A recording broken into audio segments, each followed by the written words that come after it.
Yo, everybody. Welcome to Off Panel, a weekly interview podcast about all things comics, brought to you by Sketch.com. I'm your host, David Harper, and this week's guest is the writer of comics like Night Terrors, Superman, Dark Ride, the recently launched Batman and Robin, and the upcoming duo of G.I. Joe comics, Duke and Cobra Commander. It's Joshua Williamson. Thanks for coming on, Joshua. You forgot about Green Arrow. Oh my God. See, okay. This is perfect. Thank you. Yeah. I'm forgetting something, I feel like. Go ahead.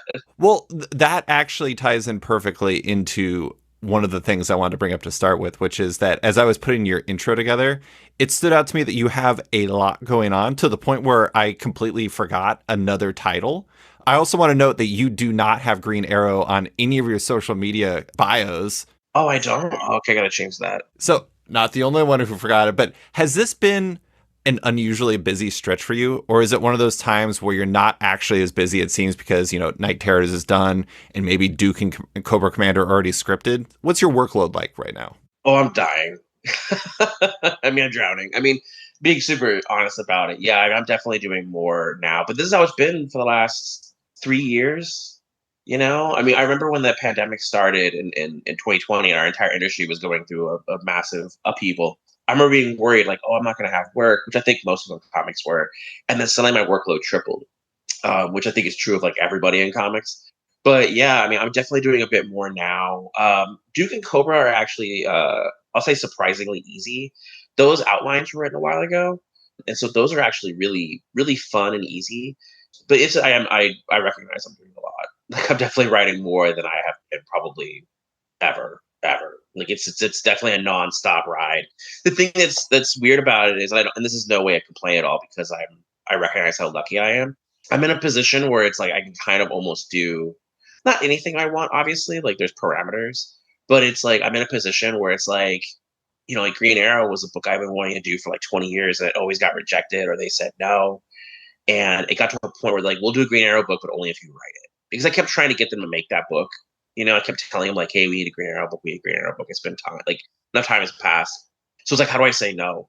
And I think that's where the last couple of years have been. I'm definitely better about saying no now than I was maybe 2 years ago. But yeah, I'm just doing a lot. That's the trick, right? Is when we're in a position, whether it's because of the pandemic or the current environment, where do you really want to say no because you don't know when the next ask is going to come? It's both. Well, are you familiar at all with, and this also can lead to some creator own thoughts I've had recently. There was an interview with Martin Scorsese earlier this year where he basically said, I'm running out of time. Did you see that interview? Yeah. Dude, I think about that all the time. Like, that interview haunts me because I do feel like obviously I'm young, so it's not the same, but it's like, I do recognize that those opportunities will dry up because that's just the nature of comics, And so it's like, yeah, let's say something like Green Arrow. Like, Batman and Robin was planned sometime in the middle of Robin. Like, we knew that what was going to happen, because we knew Batman versus Robin was going to happen before Robin #1 even came out, right? We planned out far enough ahead. So we knew that.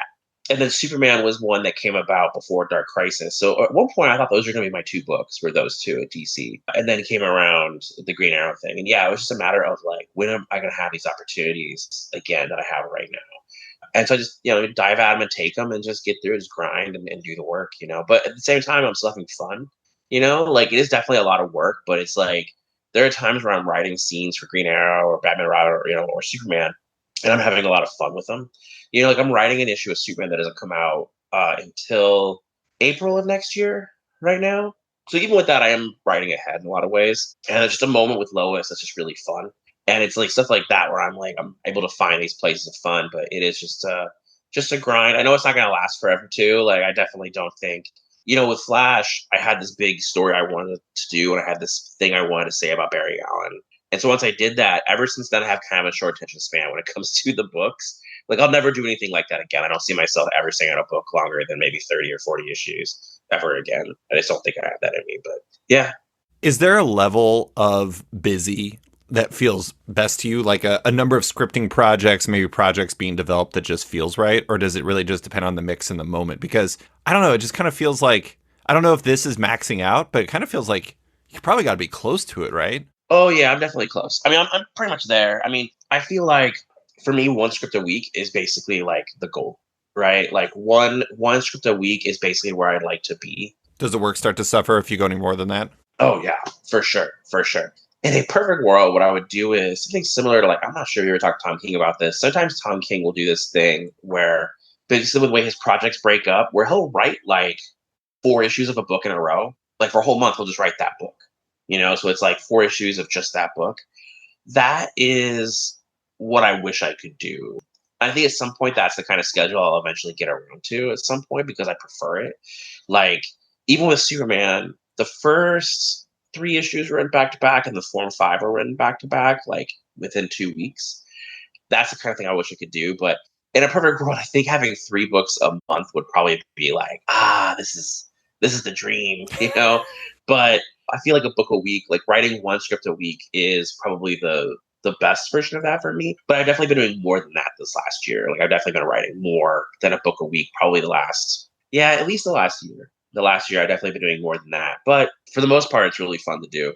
I kind of feel like Tom writes a different species of book than you, though, because Yeah, I feel like if you're writing something like Human Target, writing 4 issues in a row makes a little bit more sense because you don't have universal concerns. You don't really have anyone else around you to factor in. You just kind of do your thing. And it's all part of a 12-issue maxi series. Now, that's not the only species of book he's doing. He's also doing like Wonder Woman and the Penguin and things like that. But at the same time, does Tom do that for like Wonder Woman too? no, he writes Wonder Woman monthly. I think he writes it every month. But yeah, Tom was out of continuity for almost at least 2 years, maybe 3 years. Yeah. So like end of 2019 all the way until now. Like he was essentially out of. I mean, I don't want to say Human Target's out of continuity because I know he says it's in continuity, but it stood alone. It's got its own space. Yeah, it had its own space. Well, that's how it was with Robin. The first year of Robin, I literally put him on an island. So it's in continuity, but he was away from everything, right? Like, I think that's something, if you can take the characters and put them on an island for a bit, like, that's always really helpful. It's funny, I brought Tom, but Tom and I were talking about this issue of Superman, and I told him the opening of it, right? I'm like, here are the first 10 pages of this issue. And he's like, that's the first 10 pages. I'm like, yeah. He's like, that's a whole comic for me. Like, he was like, he would stretch it out to be the whole issue. And I was like, well, no, I have a lot of ground to cover. I have like things I got to, like, I got like more stuff to do to get there, And I broke it down for him. He was like, okay, that makes sense, But I was like, really, that would be the whole issue for you? And he was like, yeah, I would do the whole issue of just that opening, the 10 pages. And so it's like, him and I are just very different kinds of writers. Oh, yeah. But it's funny, we talk all the time, so. Didn't he write an issue of Human Target that basically took place in the span of a time that somebody put a coffee mug down or something? The Martian Manhunter issue, I think it was. But yeah, I mean, everyone's different. I did want to ask about the Green Arrow part, though, because that's fascinating. Why were you pushing so hard for Green Arrow? Well, I love the character. And so like 20 years ago, when I first started to get to know DC people, when I was a retailer, so I would get to know mostly salespeople, but you get to meet editors and stuff. And Bob Schreck was still an editor at DC. And I remember being like, I really want to write Green Arrow. And, I was a young, dumb kid, and they were like, no. But this came up a few times where it was like, I could maybe write Green Arrow. We could have a conversation about it. And then it just never came together. It almost became a joke for me because it was like, I would try to get, let's say I was writing a Justice League story, I would try to get Green Arrow in it, and they'd be like, it doesn't make sense. I'm like, all right, that's fair, right? Like in the context of whatever that issue was or what was going on, I could never get it to happen. And so I got to write him last year as part of Dark Crisis, and he played a big role at the beginning because he's the character that you think is dead at the beginning. He's the one that gets beaten up by Doomsday. And we knew at the ending we were going to leave that kind of open-ended. And I kept saying to them, I'm like, guys, we can't leave this like completely open-ended. Somebody has to do a Green Arrow book. Like there has to be something, And so we would talk to people, and they just didn't go for it. Like it didn't work out. And so at one point I was like, can I have a one shot? Can I just have a Green Arrow one shot to wrap up this piece? And then they were like, would you rather do it as a series, like a mini series? And I was like, I don't know. Well, can we have somebody else write it? And then it was like, well, we'll do it if you write it. And then it was like the kid in me would have felt betrayed if I had said no. Like the kid in me would have been pissed. So I had to say yes. Comics are weird sometimes. Is this the real reason why you wanted to write DC events, just so you could set up so like afterwards it logically made sense for a new Green Arrow book to come out of it? Me and events, I don't understand. I have this like working theory about my generation of writers and why comics are the way they are right now. And I blame Batman in the 90s. Oh, because Nightfall and then whatever, Cataclysm, No Man's Land, everything, Contagion. Yeah, Cataclysm, Contagion, No Man's Land, Bruce Wayne Fugitive. It was like that's actually you're getting in 2000s then. But it's like once you get from Nightfall it was always one big story, because it was like Nightfall, Knight's Quest, Knight's Inn, and then I think you had a break for maybe a year in there. I'm sure there's something else in there I'm blanking, but I think you have a lot of people like myself. I've had this conversation with Snyder before too, because he's similar.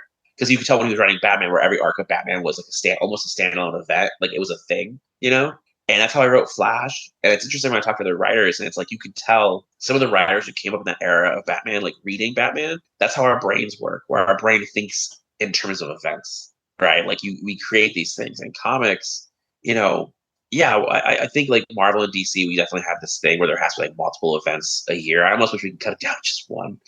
But the challenges they sell, like that's one of the hardest things about events, where it's like people will say they don't want them, but then I'm like, why is this? If you don't want them, don't buy them.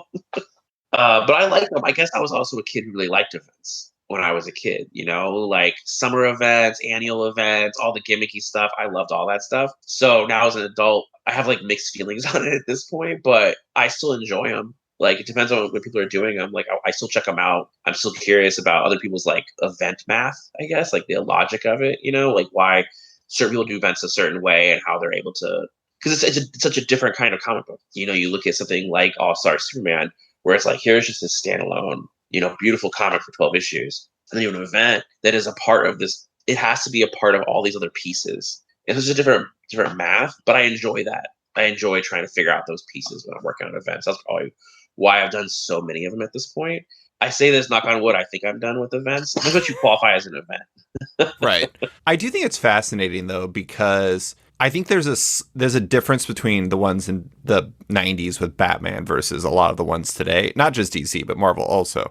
The ones in the 90s were interesting because in a lot of ways, they had books that tied into the story. But a lot of times it was really just a Batman story that had a different storytelling environment for connected books. Like Hitman, you read Hitman, and Hitman has like No Man's Land stuff in it, and they're just like, whatever, it's still the Cauldron, it still sucks here. It's like absolutely no different than it was before. And it is kind of fascinating looking at those because it had the area of effect, but it wasn't so like prescriptive. It was like, okay, now there's an earthquake. Do something with that, Garth Ennis. And he's like, all right, they're still in a bar. Well, that's how Night Terrors was, where it was like, because I look back at like Bloodline, which is like the event that I love that everybody else hates. But it's like an alien attacks and they give somebody superpowers. Like, that's your prompt. Go have fun, right? Yeah. With Night Terror, the prompt was very like, I'm gonna deal with the main story over here. You guys, all you gotta do is like, it's Nightmare on Elm Street. Just go have fun, Nightmare on Elm Street. And the biggest thing I had with that was just making sure everyone wasn't doing the exact same thing. Like that was the only piece of that, was like, it was interesting because everyone had their own theories about dreams and nightmares, and like, so that got kind of interesting talking to different creators about that, and basically be like, make it a character piece. Like, just go say something about who they are as a character in their nightmares. Just have fun with that. Whereas Dark Crisis and Night Terrors all takes place within like one night, Whereas in Dark Crisis was this big sprawling thing that went on for months, I definitely have an attitude about faster events, which I've always had an attitude about faster events. Even after Dark Crisis, I'm very much like, 3 months max. Like, let's just, if you're doing an event, try to compress it down because it impacts the whole line, and you want to get moving a little bit faster. I think especially with the way the marketplace is and the way that I think people's attention span for comics is right now, like faster is better. In a weird way, Night Terrors kind of reminds me of Original Sin, the Marvel event. And not because of any structural things or anything like that. It reminds me of how it wasn't just like you tell a story that vaguely ties into something that's like somebody's punching somebody, so you have to like connect to it. Yeah. It was like you have to have a secret or you have to get into people's dreams. And because of that, like there's these little specific things where it's like there's a few flavors that a lot of people naturally want to lean towards. And the key is separating them to make sure that not everyone is using the same flavors, because otherwise it feels like rote. Yeah. I think about Grant and how Grant granted DC 1 million. I think Grant wrote a Bible for every issue. Including the ones where they didn't write? Yeah, for the ones that he didn't write. Yeah, I think he had like a detailed thing for every single one. And then when he did, there's a reason why he wrote all of Multiversity and all of Seven Soldiers, because sometimes if you can do it, that's probably the easier way. Or to write, I guess I with events, I don't want to tell other writers what to do, but I want to give them those prompts for those events if they want to play, because like not everybody has the time, or they saw it as an opportunity, like, oh, I can get ahead for 2 months, let's do that, you know? So it just depends. But yeah, like, I have Original Sin in here somewhere. I have the hardcover over there. How did you end up writing two like back-to-back events? Because I'm trying to think if that's Uh, really ever happened before, and it's not coming to mind. I feel like Jeff wrote a lot of stuff. I mean, Again, it depends on what you consider an event. yeah, I don't consider it an event because it's like he did Infinite Crisis. Do you consider 52 an event? Well, he wrote Flashpoint. Yeah, but Flashpoint was like 5 years later, 10 years, or 6 years later. No, but Blackest Night's in between. So I think it's Blackest Night and Flashpoint. It depends on Final Crisis. Well, and then it's I think Sinestro Core War, but I mean, like, I don't know. Like, those are, I guess those are crossovers to me. And I think. no, Blackest Night is an event because remember how Oh, it yeah, had you're right. pirate You're right. through everything. Yep, you're right. And then Flashpoint is an event because there was multiple spin-off books at the same time. So I think Blackest Night and because Final Crisis started before Blackest Night started. Mm-hmm. Because that's why Barry is in Blackest Night. Did you go in knowing you want? I mean, obviously, by nature, Night Terrors and Dark Crisis are going to be different. But did you go in knowing you wanted to make like dramatically different events? Yes. Well, because here's the thing: I started basically figuring out what was going to be Night Terrors before Dark Crisis was over, and I knew I wanted them to be completely different from each other, just drastically different in every way I could possibly make them. And so yeah, I went in definitely thinking like I wanted a different flavor, I wanted a different style, even a style of writing for the two books. Like that was the thing with Dark Crisis. I wrote it like I was writing a crisis. When I was writing Night Terrors, I was like, I'm gonna try to make this as weird as humanly possible. Like I'm gonna make this off-putting in ways. Like I'm just gonna make it weird and as different as I humanly can. And I knew people were gonna respond to that in some places, but I was like, I just have to do something so different from this, from what I had just done before.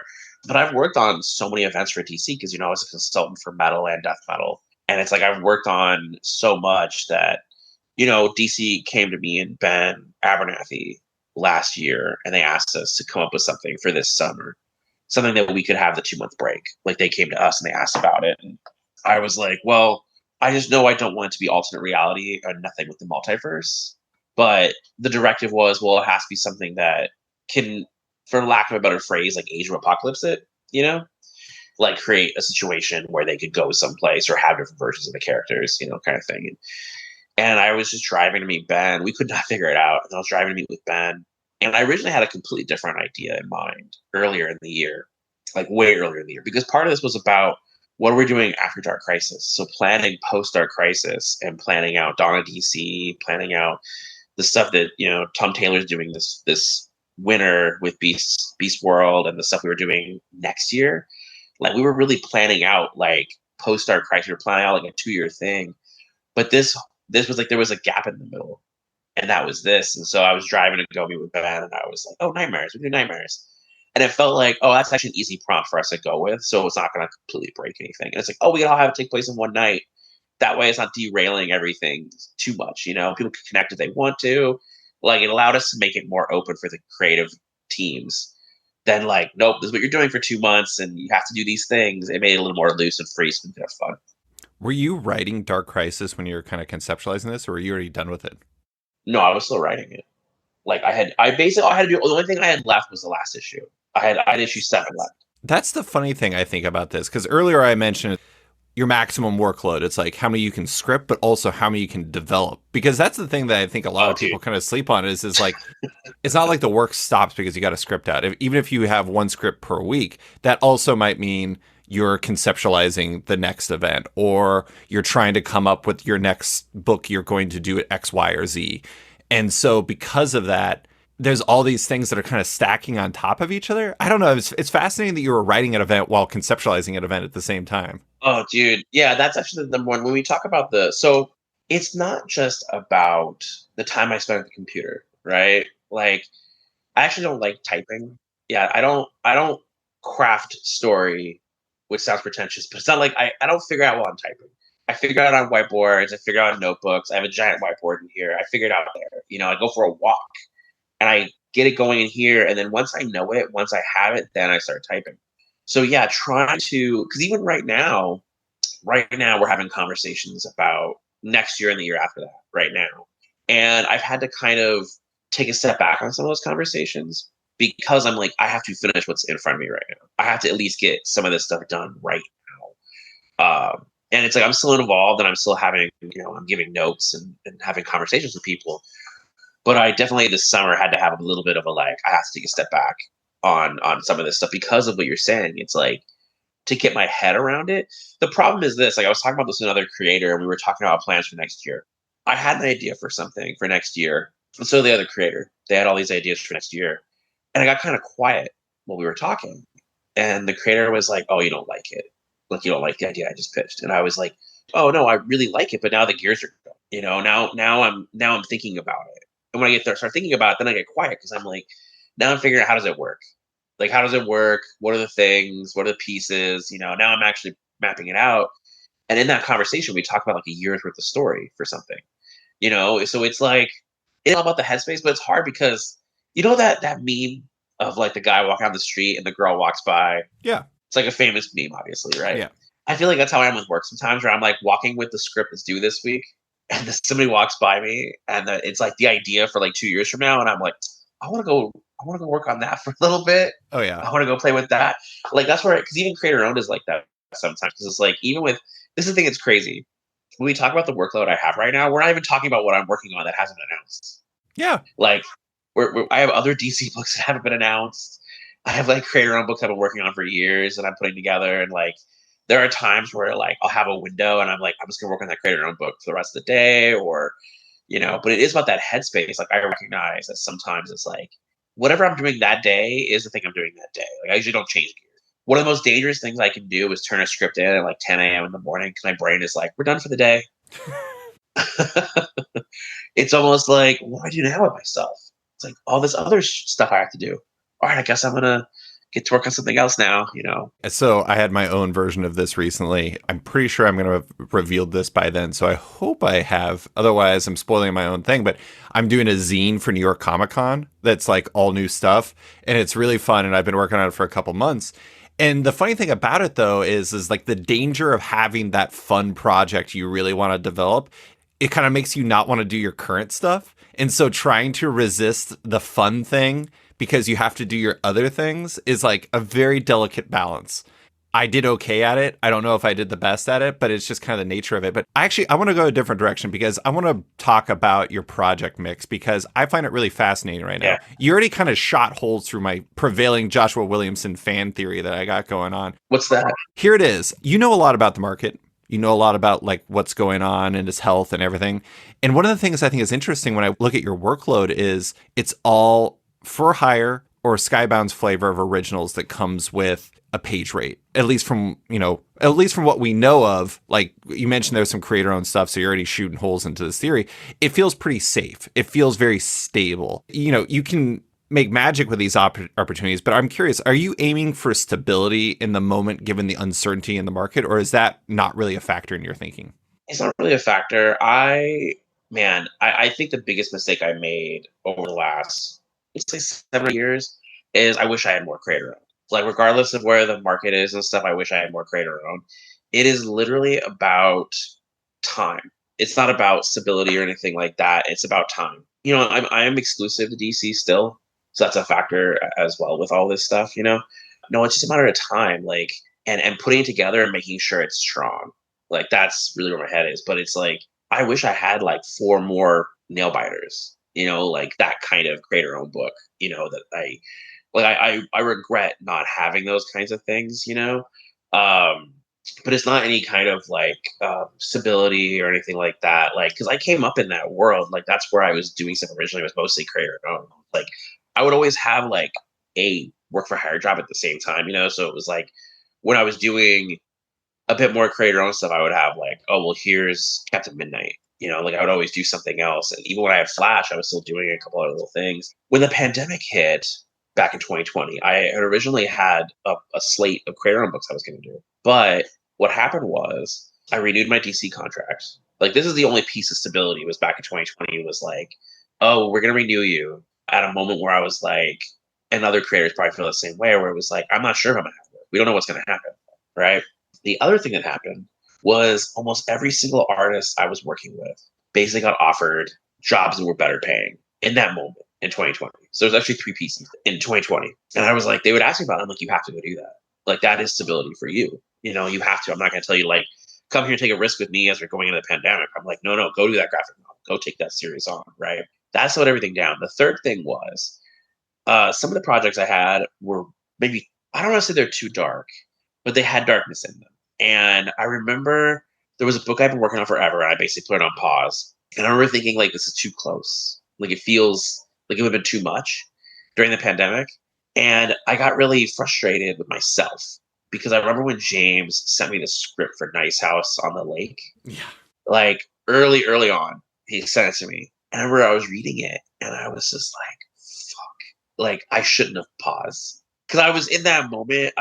You have all these things going on, but I do think, like, I don't know, I have plans for the future and we'll see how things shake up. But it's not really about stability so much as it is about headspace, is kind of where I'm at in my career in this exact moment. But I do think there's a lot more creator owned stuff coming from me down the line that I'm just waiting to make sure I get done properly versus just kind of like pumping it out. Like I wouldn't want to get creator owned out just to get creator owned out. It's like I'd rather it be something that has real legs. Rick Remender, maybe 2 weeks ago, made a comment on Instagram about this. I think I mentioned this to you, but it was like on Instagram said, like, it's not about the big launch, it's about the legs. It's can this sell and trade like 5 years down the line.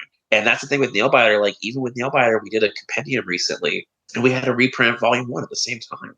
And it's like we're constantly reprinting volume 1, we're constantly reprinting that book.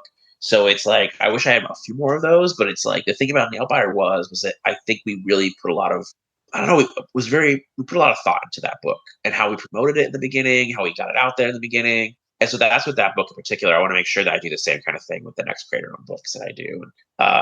Yeah, I don't know. I'm always working on creator owned. It's just a matter of like having that headspace. I think next year will be a little different.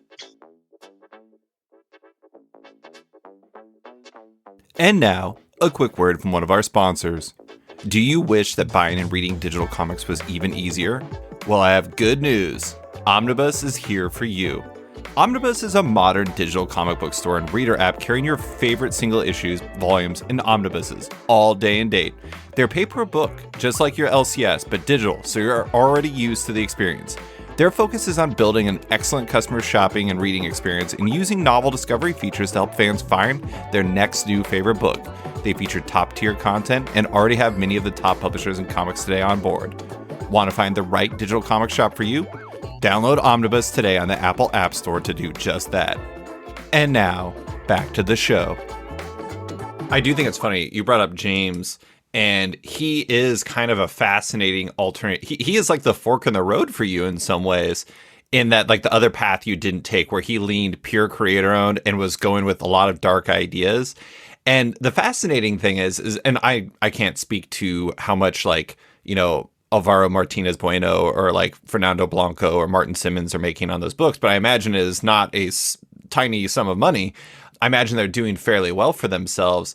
I wonder if those are, like, let's say you did launch those books in that really high time. And here's another thing. Nobody knew that time was going to be a high time, like late 2020 to like early 22. That period was a time of like big launches and like a lot of units being moved. And I kind of wonder if those artists would have made more on the books you were doing with them. I think about that too. It was just a weird time in comics, dude. Like, it was a really weird moment. And I think, we're still feeling it now, like we're still feeling it. We're still feeling it right now. I don't know. I mean, I try not to dwell too much in the past because it's like I can only do what I can do. And I have to make sure the books I put out are good. I mean, that's really what it comes down to. It's like just try to make sure the books are something I'm happy with and proud of. It doesn't matter when they come out. It's like, I don't know. I've actually been debating certain ways of doing the books I want to do in the future differently that I've done in the past. I mean, James is like one of my closest friends. I talk to almost every day, so it's like, I don't know. It's interesting, like, because we've gotten to some deep conversations about this stuff too, where it's like, he left back in, God, was that 21? Yeah, he left in August of 21. So it's been 2 years that he left. The thing that's funny about that is he was in an interesting situation when he was leaving because his contract was ending the same month, so it was like he had that window to take it. And I chose to go back into DC for a bit, and really get more work and do more stuff over there. I don't regret those decisions. I regret not having more creator owned, but I don't regret doing more DC. So it's like, I know that's kind of conflicted ideas, but yeah. I mean, it's all opportunity cost, right? It's like the Martin Scorsese of it all. It's like there's all these factors in it. It's like you only have so much capacity you have to work with to write. You only have so much time to write those things. You have all these little factors, not little factors. I mean, like we're literally talking like death basically at that point. But it is interesting though, because you always have to make a choice between one or the other. And like, it doesn't make something wrong. It doesn't make something right. It just makes it the choice. I think one of the things I'm always jealous of is Hickman when he left after Secret Wars, and he was gone for almost 3 years. Like he didn't really do anything in that time period. He did a couple creator-owned books, but he mostly focused on other things. And it's like I definitely feel like that's what I need at some point, is I need to take like a bit of a break. But I think my favorite creator right now is probably Brubaker, and like I feel like Brubaker is the creator that can never do wrong. He's the creator that like I look forward to every time a new book comes out. I take like great care in the time I'm going to read his books. I sit down, I light some candles, I get some music going, and I sit down and I read a Brubaker comic in one sitting. Brubaker is funny because like I remember reading Pulp in my backyard. We have this gazebo in the backyard, and I started reading Pulp, and I got like 10 pages in, and I was like, son of a bitch. I was like, he's so good. This is so good. It made me want to go back to work. Like it made me want to go back and write comics. Like that's where he's at with stuff. But you think about when he was at Marvel, he was doing a lot. Yeah. Like he was doing a lot of Marvel books. I think people forget that it's like, yeah, he was doing Captain America, but he was also doing X-Men. Yeah. Like he did a lot of comics, but he was able to make it so Criminal kept coming out in that time period. Like Criminal came out. So that's the only thing I think I wish I had always had, is like a little bit of, one foot in both areas. And I definitely think that's what the future of me looks like in the next year or so. It'll be a bit more of a balance than where it is right now. How does that exclusive work? Because you said it's like the exclusive is a factor, but you're also doing books with Hasbro and Skybound, and like those are two big companies that are notably not DC. Well, it was funny with G.I. Joe. I had to tell him I was doing something with Skybound. Honesty is the best policy, I guess. Sure. And so, at that point, it just becomes a thing for lawyers to talk about. Yeah. It's like, all right, well, this is my workload for DC, but I'm allowed to do X, Y, Z outside of DC. I have to just tell them what it is.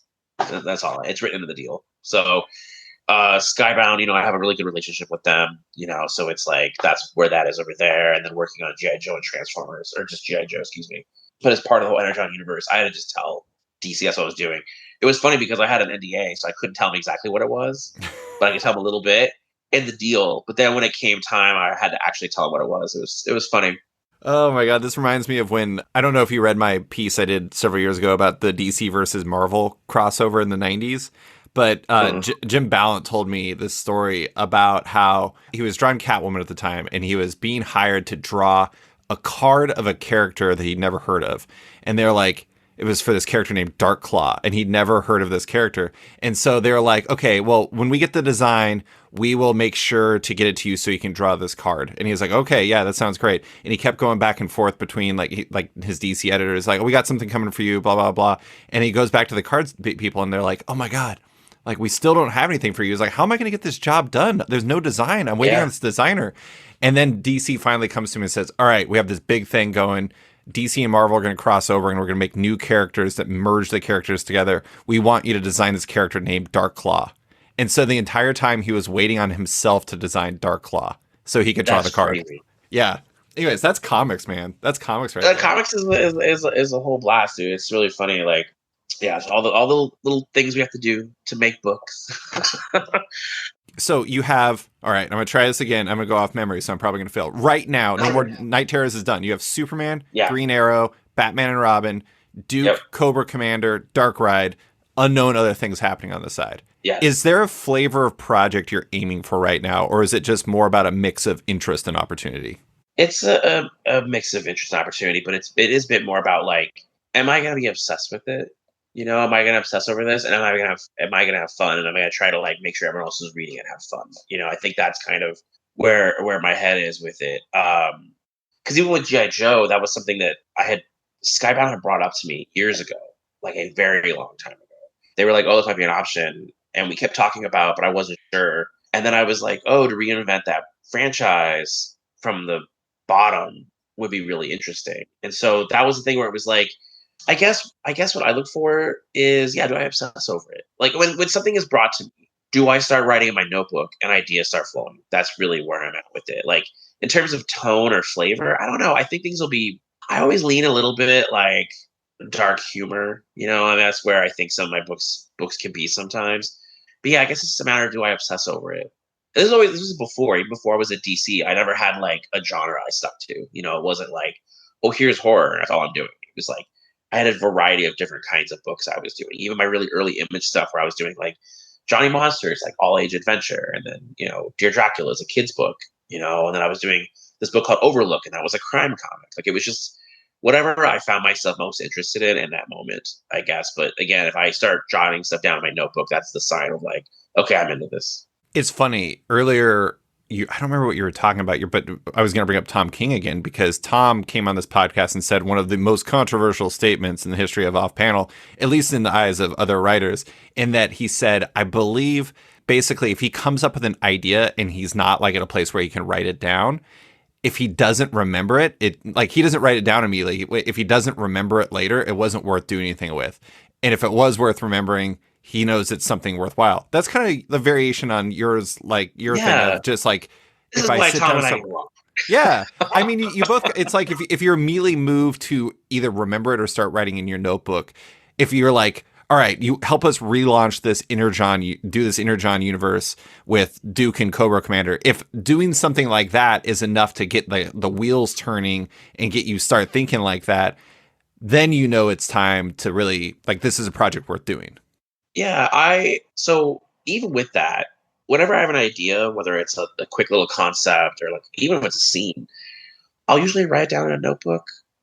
Like I'm a big notebook guy. Like I keep track of everything, and I have notebooks for Kraton. Every book I do has its own notebook, and then I have one that's just for Kraton ideas. And so I'll just jot stuff down in there. And every once in a while, like the one I have right now, the notebook I have, that one started in 2020, the Kraton notebook that I have. And I'll go and look at it. And there are times where I'll see a book in there that I'm like, oh, I totally forgot about that book. Like, I totally forgot about that idea. Is that idea something? Is it something? And I'm like, nah, there's a reason why, I didn't keep going with it. But I'm like, I don't know. I hate the term idea machine, but I definitely come up with a lot of ideas for stuff. There was a book recently that got for a publisher. I'm not sure what to say with. Basically, there was a book that got rejected recently, and somebody told me about it getting rejected, and I was like, oh, I can see why that got rejected. And then I started workshopping it right there. I was like, well, here's how you fix it. And I was doing it, and they were like, please don't workshop this book. It's over. But that's how my brain works. Like it's part of why I talk to the creators I talk to, because when people come to me with problems, I do like trying to figure out like the mechanics of it. How does it work? The whole thing. And same with my own ideas. It's always just like, how do I make this work? And then again, am I enjoying this or not? And what's funny about the creator own thing is there was a book I was working on, and I was working on it for a while. And it was one of the ones that I put on pause. And I'm glad I put it on pause, because now that I have, I'm far enough away from it. When I look at it, I see all the things that I could do better with it, all the things that I could fix about it to make it, just a better book. So it is like having that distance to some of the creator own stuff. Because even Nailbiter, I'm glad that I told this story before, but Nailbiter got rejected by Vertigo twice. I'm glad I got rejected by Vertigo twice, because the book that it is versus the book I pitched are very different. Like they're totally different. Like, I mean, one of the biggest pieces is that Warren, the Nailbiter himself, he was in prison still. Like we had him where he was in prison in the Vertigo version of it. And it was just totally different. It was totally different. Like, so I'm glad it got rejected, because it allowed me to have that time on it. And that's how I feel about with, all the creator on stuff I'm doing now, where I'm like, I'm okay pausing some stuff because it gives me a minute to look at it and to make sure it works out. Yeah. I mean, sometimes things change when you have some time to think about it and you find better answers. Yeah. But I just have a few more questions. I did want to ask about something specific with DC that I find fascinating. You launched Batman and Robin this week with Simone DeMeo, who's amazing. Yes. He's awesome. Just amazing stuff. You're working on Superman with Jamal Campbell and your old pal Gleb Melnikov. Yeah, good old Gleb. Big Gleb. Big Gleb. Stylistically speaking, all three of those artists are, I'm going to say, a bit different than what we might have expected from DC in, let's say, the first half of your time at the publisher. And I wanted to ask about the Marie Javins era, because I do feel like things feel a bit more open on the art side, amongst other things, with Marie as editor-in-chief. Do you feel like, I don't know, I mean, you've been with DC for a long time. Like, how different does it feel? Not just art-wise, but just creative-wise? It's definitely different, and I think there is more openness to certain artists than there wasn't much before. I think DC did have a house style before, and there were times there were certain artists that are big names now that we could not get on books. There's a moment where Dan Mora did covers for Flash for like 3 or 4 issues, I think. Mm-hmm. And that was in a moment where, yes, he was still very much a boom person at that moment, but I really wanted Dan to do Flash stuff, and we couldn't get it approved. Oh my God, he'd be amazing on the Flash. Dude, go look at those covers. You can see it. Yeah. Like, he got it. He knew how to draw superheroes. His storytelling instincts are amazing. Like, he just gets it, and he loves superheroes. So it's like he's so creative and he's so smart that that was definitely a situation where Gleb. I'm not sure if Gleb would have been able to come in maybe 10 years ago. I don't know. They would surprise you, but I don't know if he'd be drawing Superman. Right. Yeah, I think things are different right now. But all those books, like, Jamal drawing Superman, that was actually Paul Kaminsky's idea. That was the editor's idea. He was the one that was like, it has to be Jamal. And I was like, I love Jamal. I'll do that. Like, hell yeah, he's a great artist. Simone was Ben Abernathy's idea. Mm-hmm. He was like, let's do this. Gleb being a filler guy on Superman, that came up really early on because of he had drawn a bunch of Superman pinups online like years ago. Mm-hmm. And I was just showing it to Paul, and I'm like, look at this. Like, this stuff is amazing. So that's how it came up. But, I don't know. I guess I would say things are definitely more open now than they were maybe 10 years ago with some of the artists that they've brought in, which is good because I think we need to have that variety and it needs to look different. It needs to have, I don't know, its own identity as these books. And I think that's what you get by bringing in different kinds of artists. I haven't been to the shop yet, so I haven't seen Batman and Robin in the flesh or in the paper, I guess it is.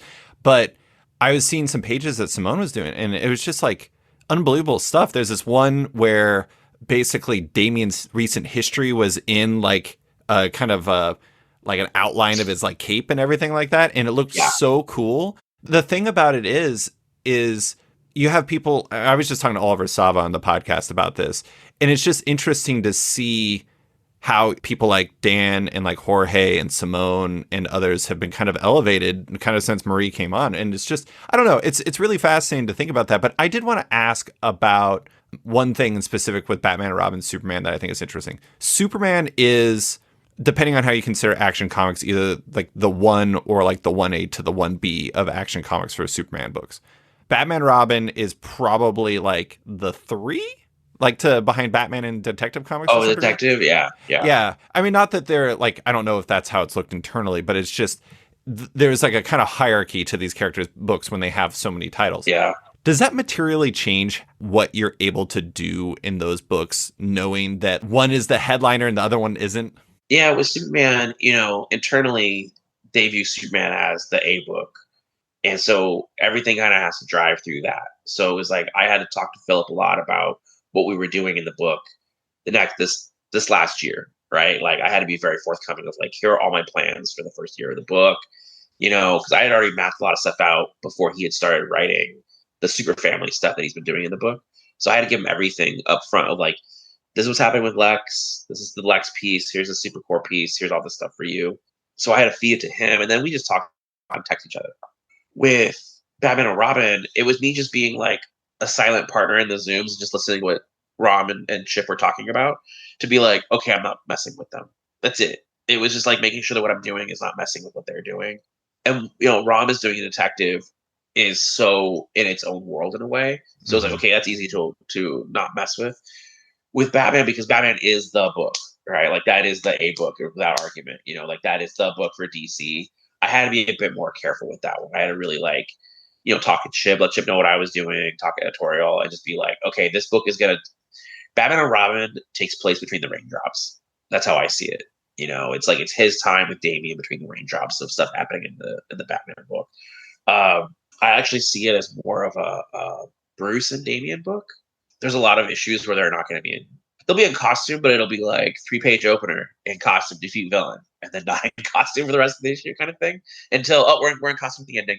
There'll be stuff like that a lot with it, which allows me to then be able to exist in that world and part of the story they're telling without messing with it at all. Yeah. It's definitely tough. This is the thing about these universes. It's like, it can be exhausting sometimes, but then once you figure it out, it can be really fun. Well, and also to some degree, it's just finding out what that a book isn't doing. Odds are Bruce and Damien have to do things that aren't like traveling through universes and whatever the hell Damien does in his free fighting ninjas. Let's just say fighting ninjas. So Yeah. tackling that stuff is a space that is not being served right now. So that makes sense to me. Also, I like that idea. Like issue 4 and 5 take place during the day. What? And that sounds silly, but it's like issue 4 and 5 take place during the day. I just thought Gotham was like Dark City. It just doesn't have day. No, it has daytime. They mostly take place during the day on issues 4 and 5, and it's like the first 4 issues all take place within maybe a day or two, like all within pretty much a day. Like issue 1 and 2 are one day, and then issue 3 and 4 are one day, and then 4 and 5 are probably like a week, but it's all during the week. It's all during the day, so it's like it allows me to kind of operate outside of what they're doing, but then make it its own thing. Like I really wanted to make sure it was something that was different from what everyone else was doing. Mm-hmm. That's the key piece. You got to make sure it's different from what everyone else is doing. And now, a quick word from one of our sponsors. School is back in session, and so are the amazing campaigns running on Zoop. Right now, you can support the We Belong anthology from Stack Deck Press, August Purgatory Book 1 from Benjamin Morse, Pork Chop Robot Killer from Tony Gregori, as well as the latest from Paul Allore and Juan Romero, Barber Psychic. Upcoming campaigns include a new Dracula book from the direct lineage of Bram Stoker, and crowdfunding for the first time ever, the legendary Howard Chaykin. It takes less than 30 seconds to sign up for Zoop, and the e-commerce style checkout is easy and intuitive. Add multiple rewards and add-ons into your cart, provide some info during checkout, and you're done. No confusing additional steps in finalizing your pledge, and no post-campaign surveys. And of course, every creator appreciates your support. For creators looking to crowdfund your project, Zoop is currently open for submissions. Email them at hello@wearezoop.com to start a campaign. And now, back to the show. I've said this before, and I don't mean it as exact as it sounds, but it is counter-programmed to some degree. You're doing something that the others are not. But, okay. I did want to ask about Skybound really quick. I find it fascinating, like when you're talking about the stuff that you've done for yourself, you haven't only worked at Skybound, obviously, but Birthright, which was your, I believe, second longest run with 50 issues, and Dark Ride, and Duke, and Cobra Commander. Where was Ghosted at Image or Skybound? That was a Skybound. Okay, that was a Skybound. Okay. The majority of your Image or greater umbrella Image stuff has been at Skybound. Do you find that Skybound just kind of fits how you operate in some ways? Well, so here's part of the challenge. And every book, when you're doing a creator-owned book, it's like running a small business. Yeah. Right? Like, and I think part of why James has been able to do so much creator-owned is because he's not really doing as much for DC anymore. Right. I mean, you look at what Scott did, where Scott was doing all the creator-owned books of Comixology. He was not working at DC in that window. Like, he was talking to them, but he wasn't working on that window. Because every time, it's a weird math. Like, the thing I always talk about with other creators is like, for every DC book you're doing, that's the same amount of work as 2 creator-owned books. Really? Yes. Are you talking about like pure creator owned, or are you talking about like even with Skybound's support? Even with all of it, it's like 2. Even with that. So, and I say that because I mean DC could be. There's a lot of other stuff with DC that comes into play because I mean that with a continuity book, by the way. That's part of it because you're talking to people. There's moving pieces. There's stuff you have to kind of focus on. But when you're doing creator owned, it's like running a small business. And I think for me, like, I don't know, like, I like what Brubaker's done. I do feel like there's going to be a moment where I'm going to stop doing work for hire completely and just do nothing but creator owned. Like, it'll just be, there'll be a moment where I'm just going to switch completely. Every time I talk to people about that, they're always like, you got to put one foot in. You got to leave one foot in Marvel or DC. And I'm like, do I? Look at Brubaker. Look at all these people. Look at Remender. Like, they didn't do that. But yeah, with Skybound, I have a really good relationship with them. And so for them, it's like, sometimes there's ideas that I know I couldn't do.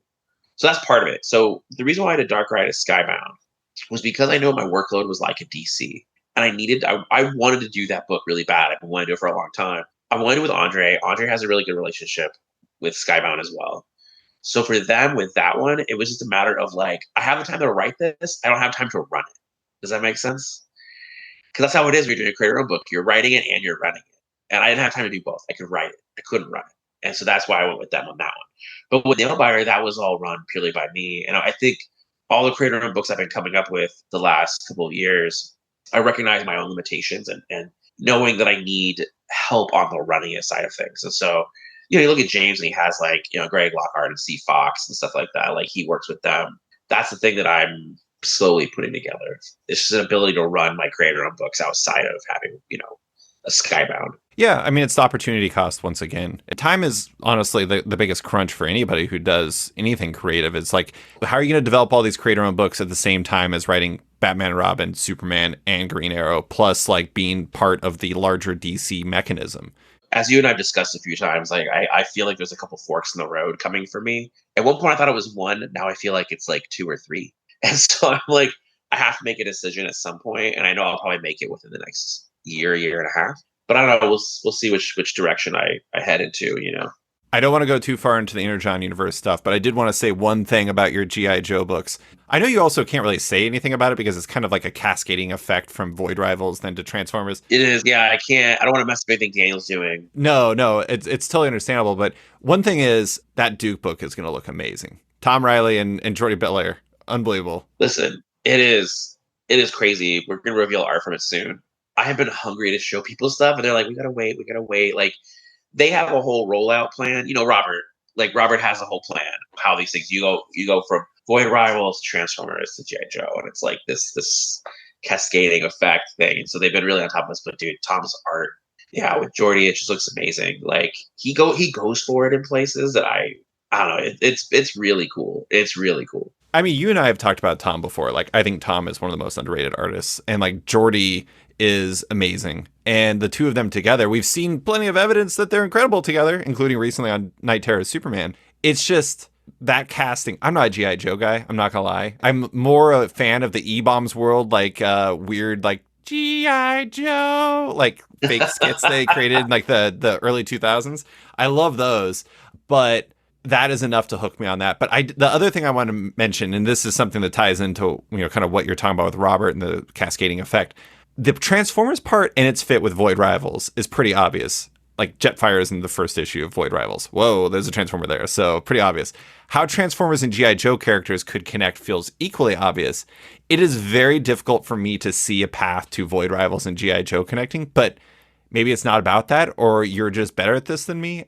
I know you really can't say anything, nor would I want you to, but that part feels difficult to envision, and that actually kind of makes it more exciting because I know that they will. I just have absolutely no idea how the hell it's going to happen. Yeah, I have to read it when it's coming out. You can't tell me all the answers right now? No, I can't. Robert would kill me. When we were in San Diego, people would ask me questions during the interviews, and I'm like, I can't say anything. Yeah. Without ruining stuff in other people's books. I don't want you to. No, we put a lot of thought into it. We talked about it a lot. And we put a lot of thought into making it like come together. I don't know, people. It's awesome. It's awesome. I want to add something about Tom. Tom was one of those artists that I was doing a creator-owned book with, and we were working on it. And he was like, "Oh, I got offered to do this thing for Marvel. I have to do it." And I was like, "You're right. You have to do it." And so he went to do that. And then he was at Marvel for a while until last year, and him and I met, and we were talking, and I was like, what do you want to do? Do you want to go back and work on the creator-owned book? And he was like, yeah, I do. Let's work on the creator-owned book. And then Skybound came around and was like, do you want to do G.I. Joe? And we were like, well, let's do that first. So it's, it is that thing of like, these things kind of stagger out. But that was also because I recognized where I was with that particular creator-owned book, where I'm like, oh, I need more time to think about it. So I'm like, okay, well, I'm thinking about that. We'll work on G.I. Joe. So but that's an artist that I got to work with again, even though we had been working on creator-owned stuff together.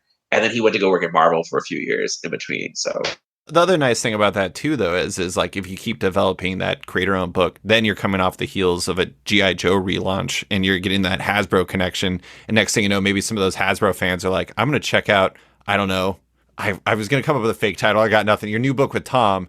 And next thing you know, you have like X amount more readers than you would have gotten otherwise. And that, I mean, Robert, I don't think likes it when I bring it up, but it kind of reminds me of the Kirkman Manifesto, where you're taking the kind of for hire stuff and using it to push to your creator own stuff. So it's not going to hurt. Robert doesn't like it when you bring up the manifesto? I don't know. I don't actually know that, but I know I remember one time mentioning it to him, and I felt like he didn't love it. But at the same time, what are you going to do? Yeah, what are you going to do? To close, I want to talk about where everything is right now in the direct market. I have my thoughts. I've shared a lot of those privately with you and vice versa, but I want to get your perspective on this because you aren't just a writer, but someone who worked in comic shops. You pay very close attention to this stuff. How do you feel about the current direct market environment, both as an observer and as a creator? Like, do you feel like, is it kind of changing how you view things at all? Or like your own career even? Yeah, in some places, but I I've always been obsessed with like the business of comics, not just writing comics, like the business of it, the marketplace. It's like I'm always obsessed with, the numbers.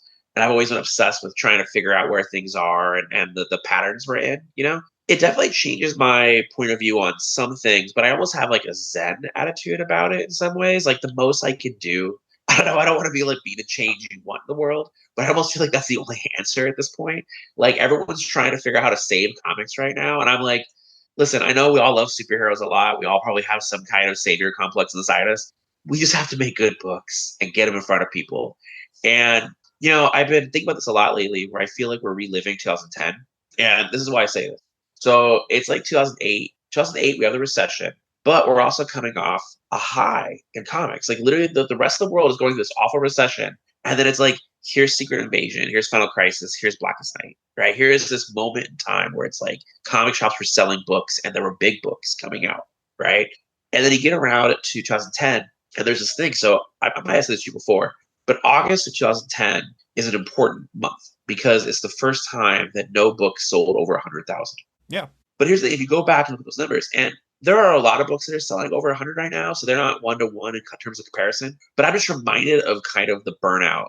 And I think that when it came to, I think there was a feeling of burnout in 2010, right? And I feel like we're feeling that same kind of burnout. I mean, when I talk to retailers and I talk to readers, other creators, I think there is some undercurrent of burnout across everybody. And it's like everyone's really excited about books. There's books that are coming out, but that burnout is starting to drag in some places. And so, when I go back and I look at 2010 and I look at the things that are going on right now, when we had the pandemic in 2020, which is similar to the recession, right, in 2008. And everyone thought it was like, oh, this is going to be a disaster. And then 2021, 2022, there was an upswing in books, right? And now we're feeling the down of that, right? Like everyone thought the good times were going to last forever and they're going down. But the reason why I bring that up, it's not like comics stopped in 2010. Like right after that, you had great years in 2011 and 2012, and that's when Saga starts in 2012. Well, yeah, and 2011's New 52, which was really... Marvel was pushing stuff. Like it was a good time. I feel like right now, everyone I know is planning and talking up a big idea and big story. And I feel like by the time we get around to next year and the year after that, there'll definitely be an upswing. The thing that concerns me is I feel like everyone in comics the last 3 years, this is from retailers and creators, suddenly took on like 3 jobs, right? And something has to do with the retailers who obviously went to ordering with one company with Diamond and now having to order for multiple companies. And that creates an insane amount of workload for them, a lot more they have to pay attention to. But as creators, all of us had to get smarter about marketing. We can't just turn scripts in. And I was never that kind of creator. Just turn scripts in and walk away. But I can see, and either are, I think, a lot of successful creators, but you have to be able to get out there more, whether it's conventions or newsletters or internet, something. You have to be able to get out there more than just releasing books, and I think that stuff has changed. And so for me, it has changed. I think in some ways my viewpoint of the future, I'm less, I don't know, you and I've had this talk before where there are days where I'm pretty nihilistic. But at the same time, I'm usually pretty positive because I'm like, it reminds me of, I'm sure you've seen Princess Bride. Yes. And it's like the Dread Pirate Roberts where he's like, good day today, Wesley, I'll kill you tomorrow kind of thing. And then it's like, it just kept going like that. I feel like that's comics sometimes where it's like every day it's like, oh, I'm going to kill you tomorrow comics, but it's just going to keep going, And I feel like, I don't know, I guess it's like, you'll have these conversations with creators who are just like, everything is awful, everything is bad. And then they'll start talking about a book they're working on. And all of a sudden it's like that part turns off and they just start talking about the thing they're excited about. So when I talk to people about that stuff, I feel like that's kind of what's been happening.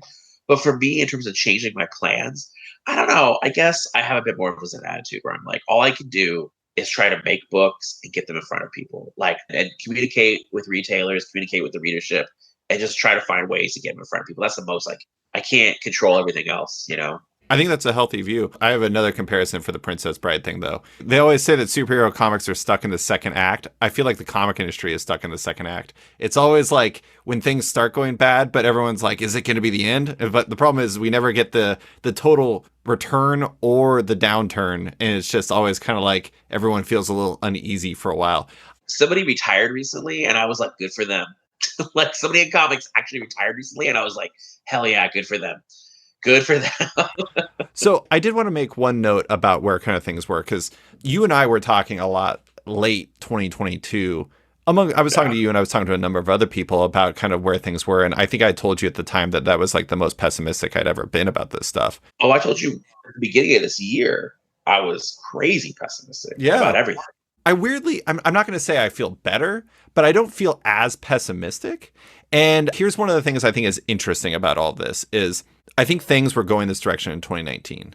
And I think that the pandemic put a pause on that and sent a rocket booster on it. 100%. I agree. Yes. But I think something that people sleep on a lot is the fact that the pandemic put, like your very own creator-owned books, put a pin in a lot of projects that would have happened otherwise.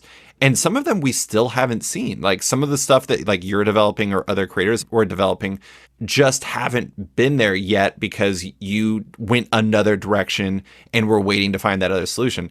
I do think that at some point there's going to be a bit of a surge in terms of like the comics that we're seeing released and like who they're coming from. Like it seems like Remender's making a really big push right now. Like it seems like he has a number of books coming out in like the near term, including one with Andy Samberg, which I found super fascinating.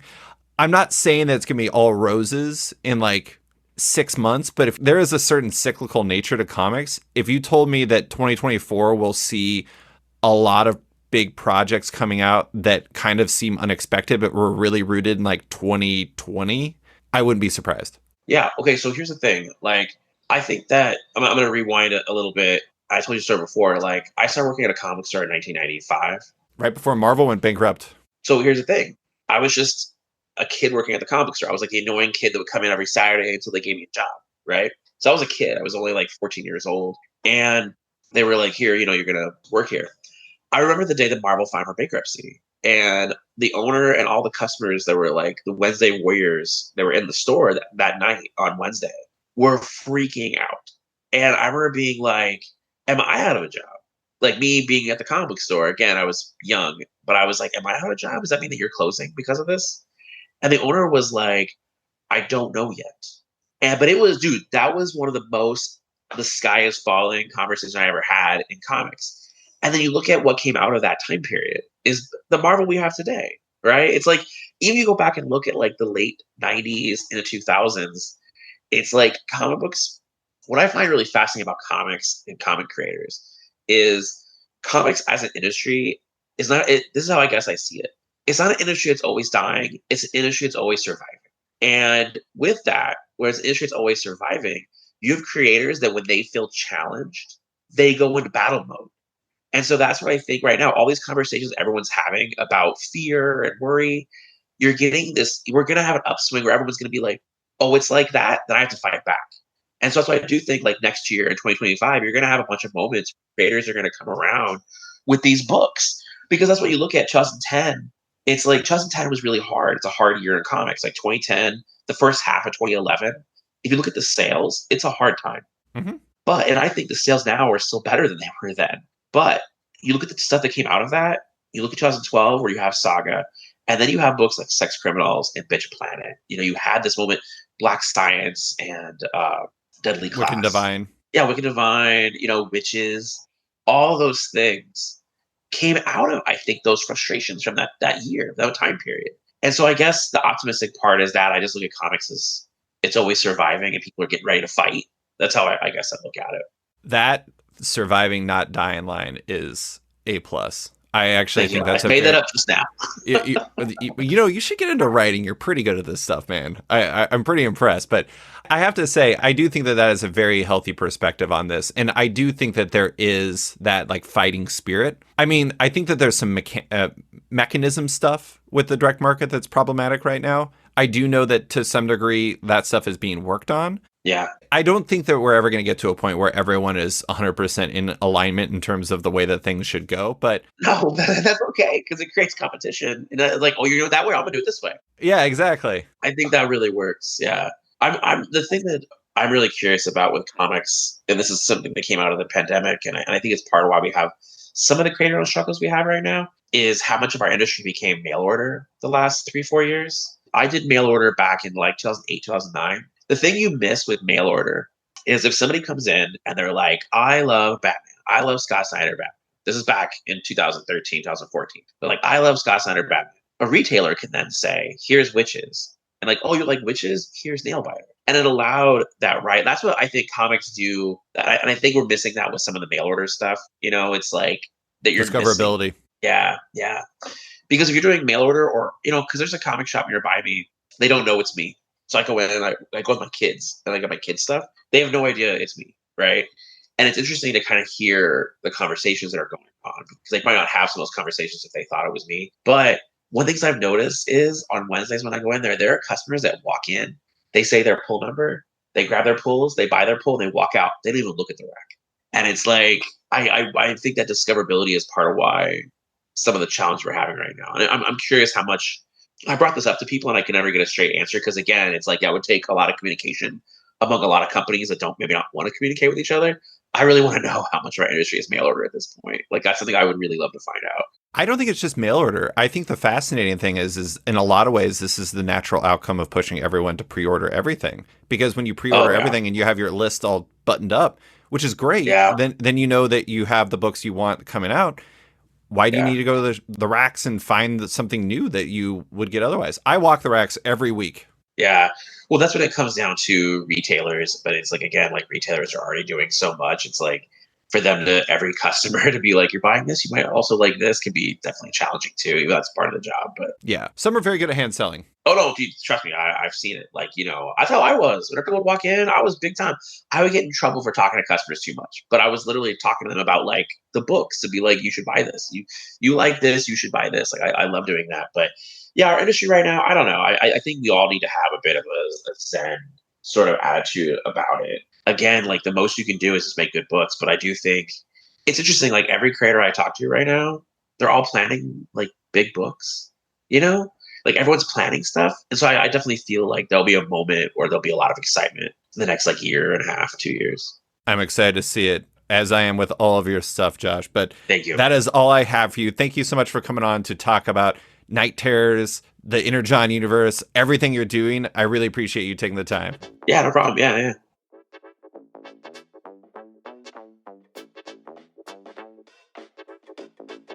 Thanks for listening to this week's episode of Off Panel with writer Joshua Williamson. You can find him on Twitter and his work in Superman, Duke, Cobra Commander, Dark Ride, Green Arrow, and Batman and Robin. Big thanks to Deanna Chapman for editing this podcast. If it sounds better than usual, it's because of her. Love Off Panel and want to support it? Subscribe to the podcast on Apple Podcasts today and give the show a rating or review while you're at it, but 5 stars only. You can also support the show by backing on Patreon. Find the show at patreon.com/offpanel, and when you back it on there, you get early access to each week's podcast as well as weekly content and more. Want even more? Subscribe to my subscription comic site Sketched at sketch.com for long-form articles, interviews, and the rest of the site's content. You can find Off Panel and Sketched on social media by following on Twitter and Instagram at @sketchcomic or following me at @slicefriedgold. Big thanks to all my existing patrons, including Jared Schwab, Chip Mosher, Alan Ellsworth, Seth Pomeroy, James McEwen, Kenny Myers, Andrew Lehman, Christina Merkler, Mike Canceled, Scott Place, Darcy Van Polges, Travis Schmeiser, Tom Evans, Natalie Mockery, Reed Beeman, Kelly Sudaconic, Max Wood, Jeremy Lambert, Brian Hull, Matteo Ciccati, Chris Doré, Nira Levy, Dennis Hoffman, Jason Hussa, Kieran Gillen, Jonathan Kent Uratam, Henry Johnson, Jingo Boren, James Tynan IV, Chris Langford, Jason Wood, Tom Peachy, Ben Damstead, Rom V, Nick Walker, Petra Coyle, Isaac Oren, Scott Carpenter, Rent Arb Studios Comics, Capes and Tides Podcast, Klaus Vandeven, Brian Submit Industries, Jack Mulqueen, Kyle Carl Kerschel, Robert Masella, Elsa Chartier, Luke Nakashoji, Dr. Luke, Scott Hazelwood, Canadian by Proxy, Bradley Rader, Carl Troy, Brandon DePillis, Patrick Broward, Declan Shelby, Dan Carino, Adam Freeman, Ben Wild, Brian Klein Cute, Nick Bennett, Birdcage Comics Cafe, Susanna Polo, Reed Hinkley Barnes, Mario Tiamping, Andrew Carita, Matt Mahoney, Stephen Hall, Philip Myra, Chris Bachalo, Torin Grunbeck, Buzz Bubbles, Christopher Todd, Transmitter Down, Waltz Comics and Books, Akil Wilson, Alex Dimitriopoulos, Terry Dodson, Wesley Giff, Sean Kirkham, Julio Anta, Brett A. Schmidt, Jason Goodmanson, Paul Reinwad, Vina Yella, Akil, Philip Seavey, Al Ewing, Ryan Alcock, David Kelly, Nick Polito, Brett Matthew Groom, Jason Massey, Adam Bogert, Matthew Taylor, Nick Patera, Jacob Sorelli, Ford Gilmore, Dave Brawley, Nick Hall, Bjorn Basin, John Hendricks, Steve Anderson, Ian Maxwell, Cliff Chang, Colin McMahon, Scott McGovern, Nathan Fairbairn, Adam Highfield, Fiona Staples, Mark Abnett, Michael Shirley, Tom Barnett, Jim Demonakos, Norbert, Nick Lowe, James Kaplan, and Mission Comics and Art in San Francisco. You guys are all the best. A quick thanks to Wolfpack for letting me use their song Outro as the show's opening theme, and to Upright T-Rex Music, who wrote and performed Opal's outro and ad music just for the show. Check out both their music on Spotify because it's completely delightful. Thanks for listening, and tune in next week for another episode.